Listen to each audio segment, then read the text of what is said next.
All right, so I'm here, guys, feeding giraffes. It's amazing. So tired. Look, you got my hand. Look, you got my hand, guys. Fingers, So, oh, not your bad. palm. It got my finger. Stephanie got mad at me. All right, stop putting your mouth and kiss it. Go ahead. You got to kiss it. Come on. Come on, hurry up. So we can all do it, girl.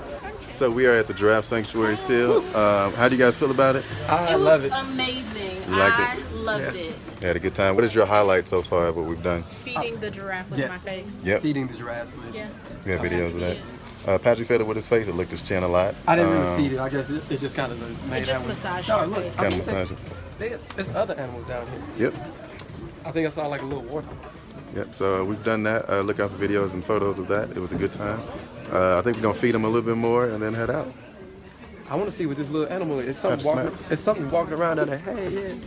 Welcome to another episode of the Black Expat Podcast, coming at you guys live from Taichung, Taiwan on YouTube. As you just saw, today I'm going to be talking about some time I spent at a giraffe center while in Nairobi, Kenya, before we got started on our camping and outdoors excursion and journey throughout Kenya as well. Now, I know what you're thinking. You have a lot of questions. So before we get to those, have a drink with me.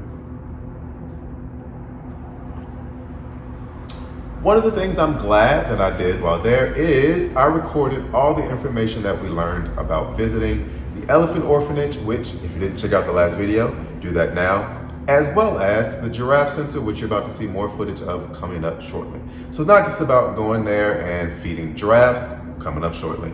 Playing with elephants, should have already seen that video, but it's about more than that, right? It's about learning what they actually do, making donations, and sharing this information with the world and with whoever is willing to listen. I also did a full podcast on Kenya. If you have not already, please subscribe to the Black Expat Podcast and become a Patreon of the Black Expat Podcast and YouTube channel. That's right, I am still fundraising, not just for podcast, also for my bar and many other projects that I want to get started on and start working on for people around the world. So again, thank you in advance for your support. And without further ado, here's more video of us hanging out with giraffes.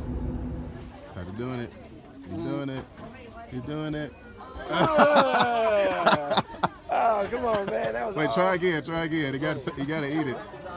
Go ahead, try again. Try again. One more time. Yeah, there you go. Oh, you let him take it. You just look at my chin. There you go. You want for that. I think she likes you. Go cook on it. All right, Carl. You ready? Yep. All right. Well, got my whole face. That was gross. One more time. You got this. And as I said before, after each part of our journey, we made sure to take time to debrief, right? This trip in Kenya, to Kenya, through Kenya was very special to me and to everyone that was a part of the trip. Again, I got to go with my cousin, Patrick, my best friend, and he also got to go with his cousin at the time as well. And again, it was our second time in Africa, but it was our first time we spent that much time in Africa with family and really got a chance to sit and reflect on everything that we had done up until that point and really take in each moment. Again, I remind you, it's the first time I saw billboards and bulletins and everything was black, right?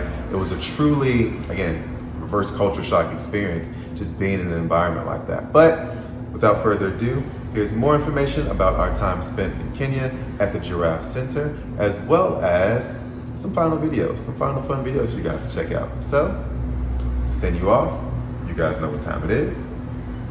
Have a drink with me.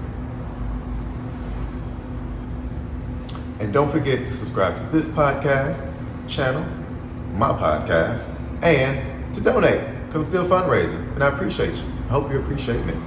More giraffes. The second place we went to was a giraffe center. Similar to the elephants, these giraffes were captured because they were either they were stranded or left behind in the wild, or they were sick or unhealthy, and they bring them to this giraffe center, and they pretty much take care of them the same way.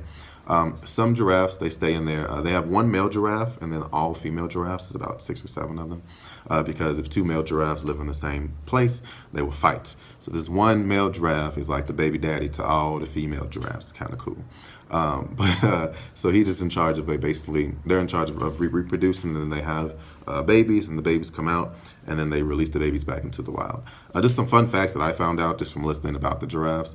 Is when they have the babies, like they have the baby standing up, the baby just comes out, poop, right there, and within an hour the baby's up and it's walking around and drinking milk. Like that's a smart animal. I'm like, oh, okay, I'm out. Cool. What are these legs for? You tell them how they drop Get it moving. How do they drop them? Oh, so. Hey, Patrick's guys, in the back. Patrick in the back. So when giraffes are born, they're dropped pretty much from 6 feet straight up. 6 feet down.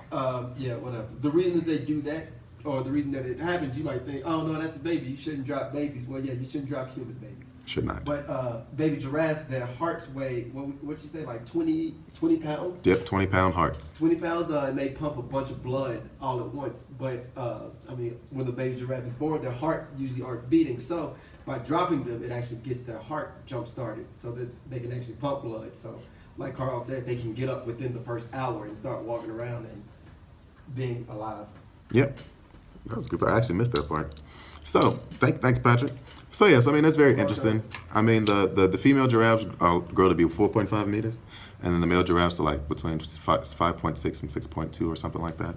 But it was, again, it's just very interesting to see. Also, they headbutt, and their kicks are strong enough to kill a lion. So, so again, they get attacked sometimes when they're weaker and they're older, but they can kick the mess out of you. One of the more interesting things as well is that while they're in captivity, which is fascinating, they can live to be 28 years old. But when they're out in the wild, most of them have an average lifespan of 10 years. And that's because the way that they eat. So they eat from a very specific tree. But they have a habit because, if you're not doing anything in the wild, you can't really run around and get it. They have a habit of overeating. So the tree has a mechanism of making them not do that by, dying. But while they're in captivity, they can just replace the trees so they're able to eat and live longer and longer and longer. So being in captivity for giraffes actually extends their life. Being out in the wild, they live for up to 10 years, which I thought was amazing. We also got to hold a giraffe bone. We didn't get a picture of it because we had to pass it around. But a giraffe bone, it's pretty heavy. It's just like the leg of a giraffe. It was massive. It was pretty heavy. But we also, as you guys can see in the video, if you check out our video, we're able to feed a giraffe by putting the food in your mouth right here, and then letting the giraffe lick it out your mouth. Not lick it out your mouth, but take it out of your mouth with their tongue. Their tongues are long, by the way. Patrick he had the honor of being licked down twice. I only got licked down once, but he actually got the food. She actually got the food out of my mouth. The male giraffe, they said, is a really good kisser. That's true, because he was kissing on Patrick for about, how long was Patrick? About 20 minutes? It was wild. Yeah, it was about a long time. So, but yeah, it was an amazing time. It was an amazing experience. Also, people are always like, oh, like you're feeding them so much. Everyone was feeding them from the pictures and the videos. Like they don't get, you don't overfeed them. Funny thing about giraffes as well, they don't actually chew and eat the food right away. They actually, they swallow it. They swallowed all the food we gave them, and then they save it to eat later. They bring it back up, then they chew it, and they put it down in their actual stomach. That blew my mind. Thought that was crazy. But apparently that's a real thing. So that's just some more information about giraffes. Again, it was an amazing time. All the money went to charity and to the facility that we donated there. Patrick got an amazing shirt, which you guys will see in some of the pictures, that he can wear over his clothes. So he's not wearing the same shirt every day, but it's an amazing outfit. He looks great in it. He had a great time. Oh, got me. That's a tall animal.